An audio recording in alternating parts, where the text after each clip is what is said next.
Herendi Gábor rendező a vendégem, és forgatás közben vagytok, tehát külön köszönöm, hogy ide rohansz. Látszik rajtad, mert gyönyörű színed van. Kint a szabadban forgattok? Igen, és a napsütés okozta, mert pont egy szombat-vasárnap olyan jeleneteket forgattunk, ami végig a szabadba volt, és hideg is volt, de napsütés is volt, úgyhogy le tudtam sülni. Nagyon keveset árultatok el eddig erről a filmről. Az, hogy sztárparádé, azt láttam, és hogy futni kell, a címe, ez nem tudom, végleges. Futni mentem, ez a végleges? Igen, azt hiszem, ez a végleges. És hogy maratonra készül a 3 hölgy, de ennyi, tehát szerintem azért ennél többről kell szóljon a film, mint hogy elmennek maratonra futni. Hát többről szól. Ez egy nagyon-nagyon kedves vígjáték különben, és 4-en futják, egy anya és a 3 lánya. Udvaros Dorottya a mama, a 3 lány az Trilbe, a Lovas Rozi és Tenki Réka, és vannak nagyon klassz pasi szereplőink is, Csányi Sanyi, aki olyan régen nem szerepelt már filmben, Bányai Kelemen Barna, aki nekem lieblingem a Toxikóma óta, Ember Márk, aki nagyon egyre népszerűbb fiatal színész. Szóval nagyon, nagyon jó a szereplőgárda, és nagyon élvezzük csinálni. És hát, de akkor miről szól? Nem tudom, hogy szabad-e spoilereznem, a producereket nem kérdezte meg, hogy van egy idős házaspár, aki a bakancs listáját látjuk, ahogy úgy ki lövik az a bakancs listáról egyet, mennek paintballozni, elmennek tetováló szalomba, és az egyik ilyen eseménynél a papa infarktust kap, és meghal. Igen. És egyetlen egy dolog marad a listán, lefutni a maratont, ez volt az ő vágyálma, és akkor a mama kegyeleti okokból kitalálja, hogy akkor ő ezt megcsinálja, de hát egyedül nem tudja megcsinálni, lévén azért ez egy 42 kilométeres táv, hogy akkor a 3 lányát megkéri, hogy fussák le együtt a maraton.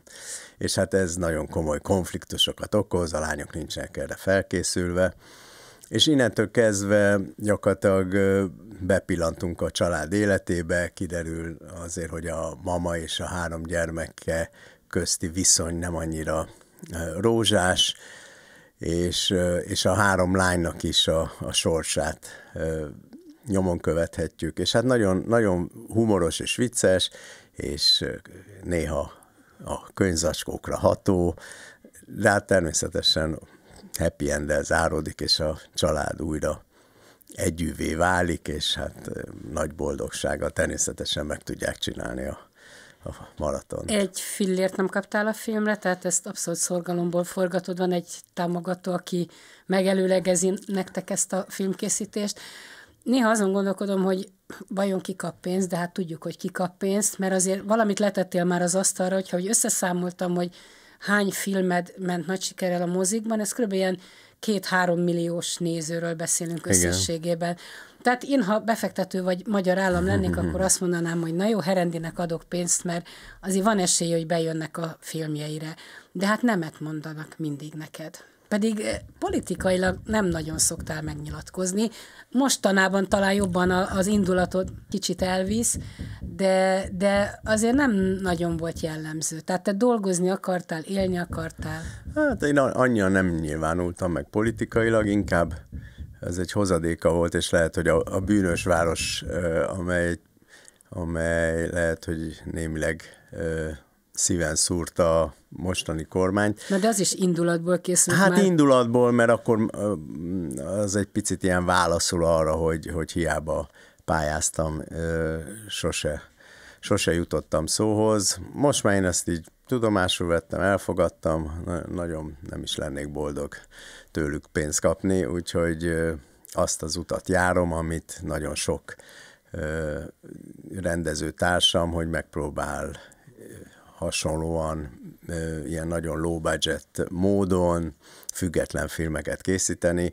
Ebből biztos, hogy ritkaság számba megy a vígjáték, mert azt hiszem független filmből, tehát vígjáték lehet, hogy ez lesz az első a világon. Nem szeretik a rendezők?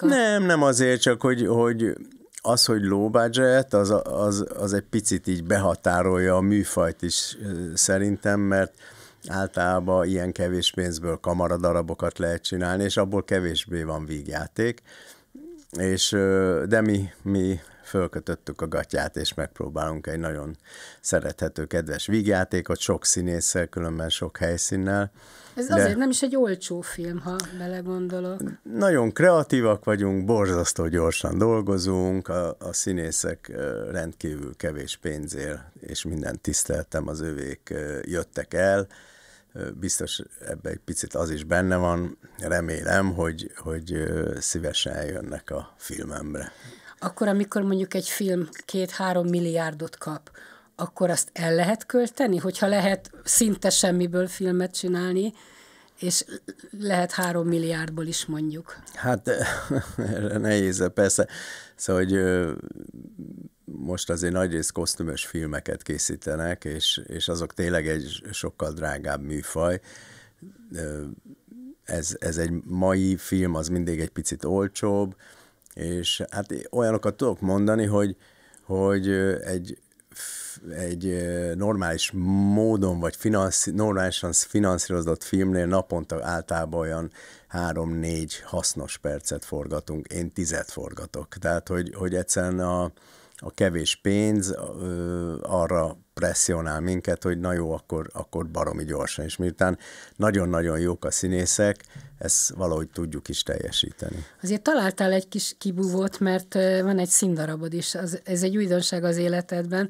A Díja címe, hogy darabot is rendez, egy Nobel-díjas fizikusról is, az atommag, vagy az atommaghasadás felfedezője, igen. Otto Hahn, egy német fizikus. És tényleg Nobel-díjat kapott. Az egy nagyon-nagyon érdekes történet. Itt a kémikussal, a zsidó származásúval, akivel együtt dolgoztak, hogy meg sem említette a Nobel-díj átadásánál. Vajon érted ezt a problémát? Tehát érted ezt a társadalmi, meg történelmi helyzetet, hogy egy 30 éves barátság munkakapcsolat odáig fajuljon, hogy meg sem említi, hogy nem egyedül volt a Nobel-díjban. Hát igen, ez egy nagyon érdekes dolgot feszeget ez a darab, és ugye Otto Hahn, aki valóban megkapta a Nobel-díjat a maghasadás felfedezésé, és Lise Meitner a másik, ő egy osztrák zsidó származású kémikus, és 30 éven át dolgoztak együtt, és ugye a második világháború folyamányaként Lise Meitnert Otto Hahn kimenekítette Berlinből. Hát mondja Otto Hahn. Mondja Otto Hahn, igen. Mondja Lise, hogy eltávolította mellőle, de az Otto azt mondja, hogy ő meg akarta menteni az életét, igen, és én igen. nagyon sokat gondolkodtam, hogy ki mond igazat, ki hazudik, igen, ki látja rosszul. Ez az érdekes a darabban, hogy igazából nem teszi le a voksát egyikőjük mellé sem, de egy nagyon, nagyon érdekes dolgot feszeget, és borzasztó jól van megírva ez a darab, de azt hiszem egy kicsit mindenkinek Lise Meitner felé húz a szíve, aki ugye nőként fantasztikus teljesítményre volt képes úgy, hogy akkor még nem volt elfogadott, hogy egy nő ilyen komoly tudományos pozícióban legyen. Nem mehetett be ugyanazon az ajtón, ahol a férfiak külön bejáratot csináltak neki, nem volt külön WC-je, neki el kellett menni a sarki kávézóba, tehát hogy egy nagyon nehezített pályán kellett neki dolgoznia, és ő egy nagyon nagy név volt, és nagyon érdekes, mert ez a találkozás, ugye a darabba egész pontosan a Nobel-díj átadása előtti órákban Lise Meitner felmegy a Otto Hahn szállodai szobájába, és tetemre hívja ezzel a dologgal, hogy az ő úgy érzi, hogy... mondd, hogy mikorban járunk, melyik évben? 1946.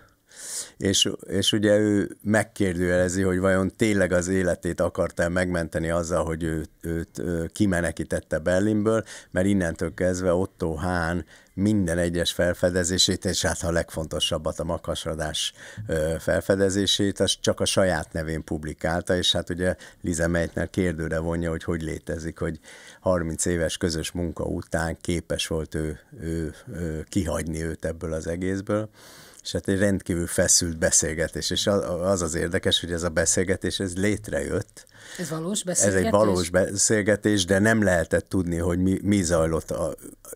Egy mondat került napvilágra, amit Otto Hahn mondott, hogy igen, volt ez a beszélgetés, és rendkívül kínosan éreztem magam. Tehát, hogy valószínűleg a tartalom az valami hasonló lehetett, mint amit aztán ezt a francia író. Nem. Valószínűleg ők ezt megbeszélték, hogy ezt nem... Nem a beszélgetésnek, az a közös 30 évnek. De, annak sok nyoma van, tehát hogy dehogy nem, hát közös publikációk számtalan, amit mind a ketten aláírtak. Csak volt egy adott pont, ami után már Lise Meitner gyakorlatilag eltűnt ebből az egészből, azért, mert hogy aztán ő ugye Stockholmba menekült, és ott folytatta a munkáit, de a munkák közösek voltak, és nagyon érdekes, hogy azért nagyon komoly levelezések fennmaradtak, tehát hogy még mindig közösen dolgoztak, de valahogy Otto Hahn mégse volt hajlandó, ugye Lise Meitnert nevesíteni a munkája mellett. Hát, ha engem kérdezel, azt gondolom, hogy Otto Hahnnak igaza volt, hogy kimenekítette, ott hibázott, hogy a Nobel-díj átadása meg kellett volna említeni. Tehát 46-ban, azért kérdeztem az évet, mert azt elfelejtettem, ott már lett volna lehetősége kiemelni a munkásságát, igen. És ott disznó volt, hogy magának tulajdonította. Te is azt gondoltad? Igen. Azért ez nagyon jó munka, tehát ez a kutatás, ez, hogy utána kell nézni mindennek. Tehát ez több, mint egy színdarab. Hát nagyon jó volt csinálni, és nekem egy picit ilyen kaland is volt, mert hogy egyszer már rendeztem színházat, de aztán ilyen 15 évvel ezelőtt volt, és hát Seres Zoli és Kismari főszereplésével 6 héten át nagyon intenzíven gyúrtuk ezt az anyagot, mert ez egy nagyon nehéz anyag, ez, hogy azon gondolkoztam, hogy úristen, milyen rendezői feladatom lesz, ez egy nagyon pici színház, ahol van egy 6 négyzetméteres vagy 8 négyzetméteres színpad, de aztán nekem volt nagyon nagy érdekessége a dolognak, hogy bizony ez egy nagyon-nagyon komoly munka volt, hogy ezt a pici területet hogy lehet mégis úgy megmozgatni őket, hogy az dramaturgiailag működjön, hogy mikor kell ott a szivarra gyújtani, mikor kell elfújni a gyufát, tehát olyan nagyon sok apróság, ami egy nagyon-nagyon precíz munkát, és nagyon sok elemzést igényel. Egy dolog nem tetszett a darabban, ezen beszélgettünk, hogy mikor megy a Nobel-díj átadásra, akkor miért a felesége húzza fel a nadrágját a szállodai szobában. Én azt mondtam, hogy szerintem azért, mert egész életében kiszolgálta a felesége, ez az egyik. A másik, hogy azért, mert úgy Isten igazából húzta az időt, hogy elmenjen a Nobel-díj átadásra, és hogy lehet, hogy az volt mögötte, hogy nem volt tiszta a lelkiismerete. Hát pontosan, szerintem az. Tehát, hogy ennek jelentősége volt, nagyon hogy ott áll alsógatyában. Igen, tehát le akartuk őt meszteleníteni, és hogy gyakorlatilag ugye ő ott nagyon-nagyon megmossa a fejét Lise Meitner, és én is úgy érzem, hogy találva érezte magát, és ez a tehetetlenség, meg az is, amit mondtál, hogy ugye az ő felesége nagyon-nagyon, ugye azért az úgy sejtetve van a darabban, hogy közte és Lise Meitner között bár nem volt több munkatársi kapcsolatnál, de azért ott nagyon-nagyon működött köztük a kémia. És erről a kezdetétől az ő felesége tudott.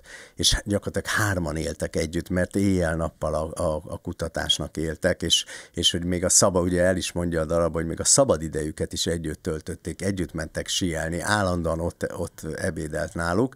Tehát valószínűleg a feleségnek nagyon-nagyon sokat el kellett viselnie, el kellett tűrnie, de ő úgy gondolom, hogy ő az életét adta annak, hogy ezt az embert kiszolgálja. És hogy ezért ez a befejező jelenet, hogy őt gyakorlatilag mint egy gyerek fölöltözteti és átöltözteti, ez erről szól. Igen, szép volt. Az jut eszembe, hogy ha vajon akkor beszélgetünk, amikor nem épp a munka kellős közepén, vagy forgatás kellős közepén, akkor is vajon csillog-e a szemed, vagy akkor egy kicsit bánatosabb, vagy hogy hogyan tovább?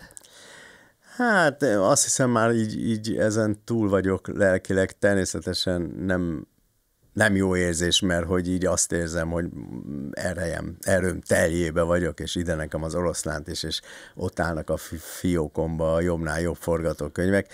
Én azért bízom benne, hogy majd beérik, és lesz lehetőségem komolyabb filmet is csinálni. De mondom, hogy nem panaszkodom, mert ezt nagyon szeretem, amit most csinálok. Hát van, ami a szívemhez közel áll, ez a Máté Péter életrajzi film, ami gyakorlatilag meg van írva, és azt gondolom, hogy hiánypótló lenne. És ki a Máté Péter?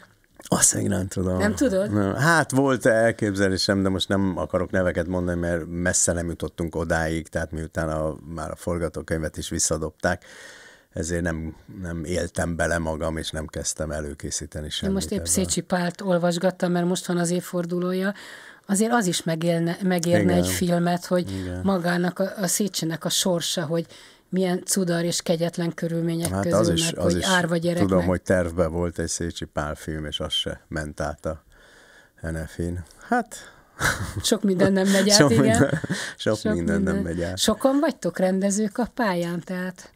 Akik most így félre vannak állítva? Hát akár sokan? Félre, akár dolgoznak, akik szeretnének dolgozni, tehát sokan. Tudod, hogyha belegondolsz, régen a 70-80-90-es években igen. Tudtunk 10 rendező nevét. Igen. Jancsó, Már, Mak, tehát kívülről fújtuk. Most azért igen. Össze kéne kapnom magam, hogyha elkezdeném sorolni a rendezőket, és jó rendezők.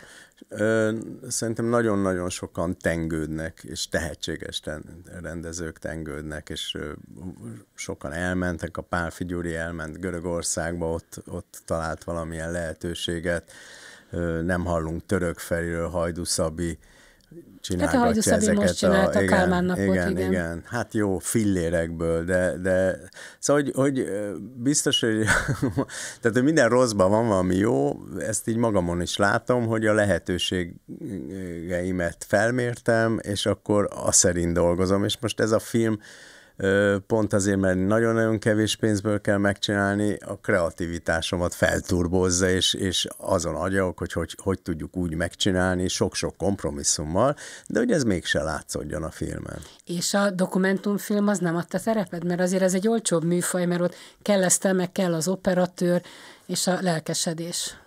Hát gondolkoztam, különben vannak ötleteim, de hogy valahogy belőlem az fakad, hogy szóval, hogy ami az én ötletem, az egy ilyen mockumentary, tehát egy ilyen kitalált dokumentumfilm, és nagyon humoros. Tehát, hogy valahogy nem tudom, én nagyon vonzódom a humorhoz, azt úgy nehezen engedem el, de mindenféle dolgot szeretnék még csinálni. Tehát. A bakancslistával kezdted, ha mondjuk a te bakancslistádat összeállítanád, ami még nagyon korai, de tudod, hogy mi az, ami még nagyon benne van az álmok között, és nem filmről beszélek, meg filmre gondolok, hogy mi az, amit szeretnél az életedben megvalósítani?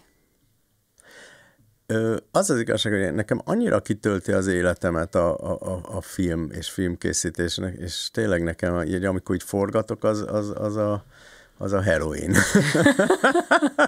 És hogy engem ez annyira kielégít, tehát tényleg annyira szeretem csinálni, hogy valahogy úgy nincs a fejemben olyan dolog, ami nagyon szeretek utazni, azt azért úgy a feleségemmel megyünk jobbra-balra, de én dolgozni szeretnék, ez egy külön szerencse ebben a szakmában, hogy nincs olyan igazi korhatára, tehát azért látjuk így a környezetünkben, hogy mennyire idős rendezők is még mindig fantasztikus dolgokat csinálnak, hogy én szívesen filmeznék, ameddig tudok. A régi nagy filmjeidnek a sikeréből nem lehet megélni? Tehát ott nincsenek ilyen jogdíjak, vagy nem vetítik, vagy ez a múlt, és kell a jelen meg a jövő? Abból nem lehet egyáltalán megélni, ez valahogy olyan szinten nincs nálunk rendezve, hogy ilyen egészen nevetséges jogdíjakat kapok. Tehát ez a 80 000 és 100 000 forint között mozog egy évbe. Azt hittem, hogy egy vetítés után, mondjuk, ha a televízió leadja, akkor... Nem, ez az éves jogdíj jövedelmem, amit nem is értek, de már számtalanszor minden rendező próbált ennek utána menni, és valahogy állítólag törvényt kéne módosítani, szóval ez így nagyon nincs kitalálva, és ahogy a zenészeknél ez nagyon működik. Az egyik zenész ismerősöm mesélte, hogy bekopogott a postás, és hozott néhány millió forintot. Kiderült, hogy a temetkezési vállalatnál rajta van a listán, és az egyik legtöbbet kért előadó és zeneszám. Tényleg? És keményen megy a jogdíj, igen. Valahogy ez nincs rendezve a filmeknél, úgyhogy ez még várat magára. Úgyhogy nekem még új dolgokat kell csinálnom. Van olyan, hogy nem dolgozol? Vagy a fejed, meg az agyad, az kattog mindig? Hát a fejem az folyamatosan kattog, és akkor azért néha van még reklámfilm. Néha, van még? Még azt csinálom. Azt nagyon szeretem csinálni, és akkor hogy megtalálnak, akkor azért az úgy van, meg most ez a színház, ez egy nagyon jó kaland volt. Tehát, lesz másik darab? Hát nagyon számítanak rám ott a Rózsavölgybe, úgyhogy bízom benne, hogy de te hogy tudnál lesz. mit megcsinálni? Tehát lenne olyan? Vagy várod, hogy ajánljanak neked? Hát én ezt a darabot is kaptam tőlük, most a film miatt nem tudok erre rákoncentrálni, de aztán biztos, hogy egy kicsit így elkezdek darabok után nézni és keresni. Jó, de te azért egy könyvet is írtál, igaz, hogy forgatókönyvnek tűnik, a 10 parancsolat. Na, ez igazából egy másik filmálmom, ez a 10 parancsolat, amit egyszerűen nem tudok átverekedni, amit persze értek, mert eléggé felismerhető a mai Magyarország belőle. Azt például azért egyszer nagyon szeretném megcsinálni, mert egy rendkívül izgalmas történetnek gondolom, és valahogy azt gondoltuk Divinyi Rékával, akivel ezt írtuk, hogy mennyire jó lenne, ha valamilyen formában mégiscsak ez megjelenne, és akkor így jött az ötlet. Na de a 10 parancsolatnak azért van egy keresztény sugallata. Jó helyen járok, vagy pedig teljesen más? Én nem gondolnám, hogy annak valamilyen szinten keresztény sugallat, mert 10 parancsolat 2.0 a címe, ami csak azért, nem, tényleg azt sugallja, hogy azért ez nem annyira a vallásról szól, hanem inkább egy ilyen fiataloknak és fiatalokról szól, nem csak fiataloknak szóló történet, és azért a 10 parancsot annyiban mindenképpen érdekes, hogy azt gondolom, hogy az a mai napig érvényes, egy olyan erkölcsi normát és biztos alapot fektet le, ami mai napig vezérelnie kéne egy kicsit a mi életünket, és de nem kötődik olyan szinten a valláshoz ez a történet semmiképpen. Novemberre tűztétek ki a film bemutatóját, és még mindig forog a film. Igen. És azt szokták mondani, hogy a vágás sem egy nagyon kis munka, tehát akkor azért itt lesz egy nagy hajtás. Nagy hajtás lesz, igen, mert szeretnénk karácsonyra kijönni vele. De most így... Miért pont karácsonyra? Az ember karácsonykor teljesen máshol jár az agy, és filmesek valahogy belövik a karácsony, hát legkevésbé akkor mennék moziba. De januárban se. Ezzel azt nem mondom, hogy egyedül állsz, de a nagy tömegek. Tehát a nagy moziba járás az karácsony. Hát a két ünnep között nagyon-nagyon sokan mennek között, igen. Moziba. Nem, tényleg mondjuk a karácsony előtti napok az nagyon a vásárlással van mindenki elfoglalva, de utána az egy nagyon jó időszak, akkor ez a lucskos január, tehát hogy ott ez egy hosszabb periódus tud lenni, persze jön a sok jó film, tehát ez minden forgalmazó tudja, tehát hogy ott nagy a verseny is, de ez a film, ez ilyen nagyon jókedélyű, meg ilyen feel good movie, és a karácsonykor ilyesmit szeretnek nézni az emberek. Az a típusú rendező, vagy aki beül, és mint Mátyás király áruhában nézett, hogy a közönség mit szól hozzá, mit csinál? Nem, ma már nem, de régen volt ilyen. És hogyha nem tudom, hogy beszélgettek, vagy akkor rájuk szóltál, vagy... Nem, csak úgy érdekelt, hogy ilyen tapasztalás, meg most nem tagadom, állati jó érzés nézni, hogy nevetteti meg a film a közönséget, és ez egy olyan feltöltődés volt a számomra is. Működik-e még az a rendszer, hogy ha valakivel jóban vagy, mondjuk a filmkészítésnél, akkor Herendi Gábor előnyöket veszett. Mondjuk régen a szocializmusban ez a kézkezet mosalapon, amikor úgy mentek a dolgok, akinek mentek. Hát én semmiért nem érzek. Azt hiszem, hogy én is egy picit azt a típusú életet élem, mint szerintem már nagyon sokan, akik kezdik apátiával fogadni a mai helyzetet Magyarországon, hogy megpróbál egy olyan mikrokörnyezetet kialakítani maga körül, amiben jól érzi magát. és én is felé tendálok, hogy azok a barátok, akik a környezetemben vannak, és megértjük egymást, azokkal nagyon tartani a kapcsolatot, és szoros viszonyt kialakítani, és leginkább közöttük lenni, és velük megosztani a gondolatokat. Most a Petőfi filmre kérdezem Rákai Filipre, hogy mit gondolsz, mert hogy az az ember, mondjuk megbíznának engem egy Petőfi film készítésével, soha nem csináltam. Egyszerűen én nem tudnám jól érezni magam a bőrömbe, mert tudnám, hogy nem értek hozzá. Tehát Rákai Filipnek, meg a hasonszörűeknek ilyen nem jut eszébe, hogy meg tudom én ezt csinálni, elszúrom, ennyi pénzt eltapsikolni, hogy az embernek semmi önkritikája nincsen, egy bizonyos pozícióban elmegy ez, vagy hogy van ez? Hát mit nem gondolsz? tudom, én nem tudom beleélni magam a helyzetükbe. Soha nem találkoztatok? Hát de még ismerjük is egymást. Amikor még mi volt az a zenés tévébe dolgozott, akkor még interjút is csinált velem, mint klipkészítővel. Tehát mi nem mondom, hogy bármilyen viszonyban lennénk, csak ismerjük egymást. De hát látod, hogy nem éli meg semmilyen szinten kudarcnak ezt a dolgot. Azért az Aranybulla, valljuk be, az elég nagy kudarc volt. Hát a Most vagy soha, ugye azért az se nagyon... Ezek szerint megnézted? Én megnéztem. Sőt, hát én a premiéren voltam. Tényleg? Igen. Nagy tapsot kapott a premiéren?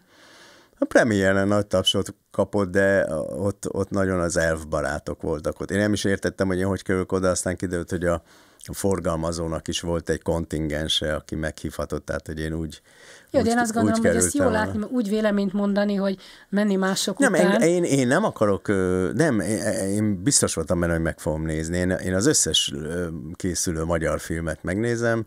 Egyrészt érdekel, és erre a Most vagy sohára úgy ültem be, hogy jó, most ezt lecsupaszítom, nem érdekelnek a politikai sallangok, nézzük meg, mint film. De hát nem működött. És mi a legnagyobb hibája?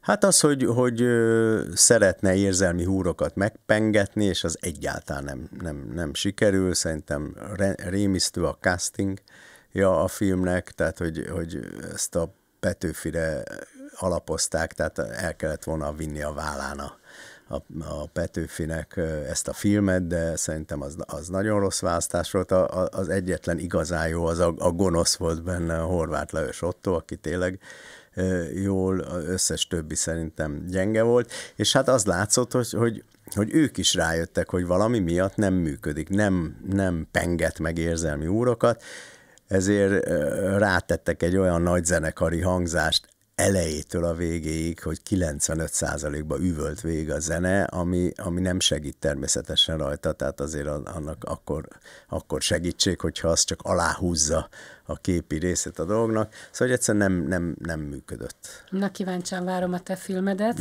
tehát november-december elején Herendi Gábor volt a vendégem, és köszönöm szépen. Én is köszönöm.